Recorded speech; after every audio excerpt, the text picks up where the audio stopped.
यहाँ चाहिँ हाम्रो शान्तिको बाउ हेर्नु न छोर भन्न त वाकै छ। हेर्नु न आज गन्थन मन्थन गर्दै अब हाम्रो शान्तिको आज धन्दा गर्नु लगाएको राम राम राम राम के पकाउनु भयो है पुरी भन्छन् त्यो पनि गहुँको अर्गानिक गहुँ त्यो पनि ढुङ्गाको मिलमा अहिले मात्र शान्तिकी आमाले घरकी घर पिसेको घरकी घर मैले पिने अरे पिसार देखिने छैन लाइन गइरहेको छ पानी परेर खप्नु छैन यहाँनिर मैले पिठो पिन्देको छु ल शान्तिका बाउ पुरी पका भनेर भन्छ त चाहिँ भनेन है गप्छ अनि पुरी पकाएको त्यसका बाजे यी केपीका सालाले गर्नु गरिताको नाम चाहिँ हितेन्द्रले के गर्ने जनतालाई हित गरेको यस्तै त होला नि अन्धकारमा आँखै देख्दै छैन मेरो तेल कति छ यहाँ मेरो पुरीको फुलिँदैछ कि होइन के गर्नु पुरीको हालत त यस्तो छ साथीहरू यी हेर्नु त यो रातो रातो हुन्छ अरूले पकाएको पुरी अब छोडो मान्छेले पकाएको पुरी त यस्तै हुँदो गहुँ मैले पिने जातमा पुरी पकाउनु लगाएको असारे 15 राजतन्त्रको भएको बेला पनि 15 गते राजाहरू पुरा खेतमा धान रोप्थे अरे आज ठिक्कै पानी पनि परिरहेछ असार 15 अब खोइ दही चिउरा अघि नै खाएको बाउ छोरा त शान्तिकी आमालाई अब बिरालोले घिउ पस्दैन भने जस्तै अब कुकुरलाई घिउ पस्दैन भने जस्तै शान्तिकी आमाले अब यसो गोरस चल्दैन अब गोरस पनि बुझ्नुहुन्छ कि बुझ्नुहुन्न आजकलको यो आधुनिक युगमा अब दही मै भन्नु खोजेको है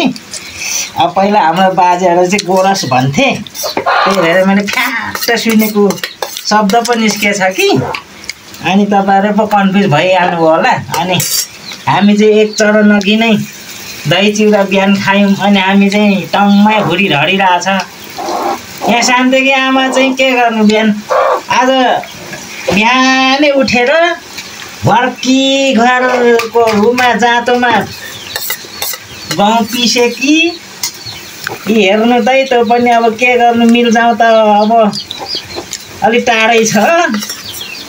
अनि आफ्नै घरको मिलमा पिसेको गहुँको पुरी बनाउँदै गरेको साथीहरू हेर्नु मेरो अन्धकारमा पकाएको पुरी अन्धकारै छ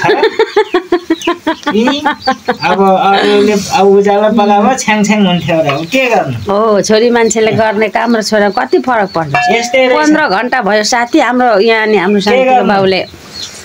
म त आगो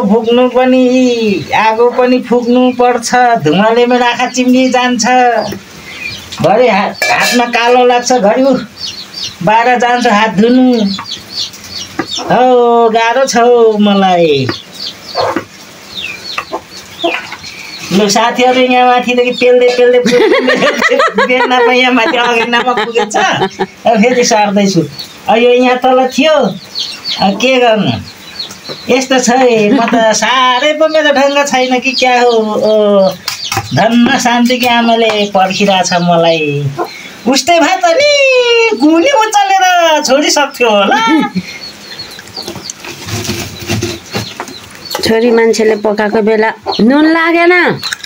पाकेन अलिकति कता कत्मेरे भएछ खोर्सानी लागेन कस्तो आज कस्तो स्वाद भयो ट्याप ट्याप ट्याप ट्याप मुख उगाउनु हुँदैछ होइन साथीहरू हेर्नु है आज मैले पनि मेरो हातले पकाएको पुरी अघि नै शान्तिकी आमाले 3-4टा बजाइसक्यो होस् 2टा हो बजाइसकिन् तर स्वाद चाहिँ अब के नमिठो त नमिठै छ होला तर साह्रो छ होला तर कहिलेकाहीँ आफूले बनाउँदाखेरि नाम लाउँदाखेरि रिस उठ्छ कि अनि त्यही भएर चाहिँ के त नि शान्तिको बाउलाई रिस उठाउनु हो भने चुपचाप खाइदिन्छ भन्ने त मन त छ त नि गेडागुडी पनि उहाँ सिट्ठी लगाएको छ कुनामा आज खाना नखाउँ यस्तै खाजाहरू खाउँ भनेको हाम्रो खै श्रीमानज्यूको हातको खाउँ भनेर खै खासै पर्खी खाउँला जस्तो छैन के गर्नु हौ दाउरा छैन दाउरा बल्दैन ग्यास किनौँ भने अब के गर्नु बोक्नु सकिँदैन के बोक्नु सकिँदैन ग्यास अनि त नि टाढो जानुपर्छ अब उदयपुर झर्नुपर्छ खोटाङवासीलाई ग्यास लिनु झर्नुपर्छ अहिले फेरि बर्खामा अब यति तर्सिन त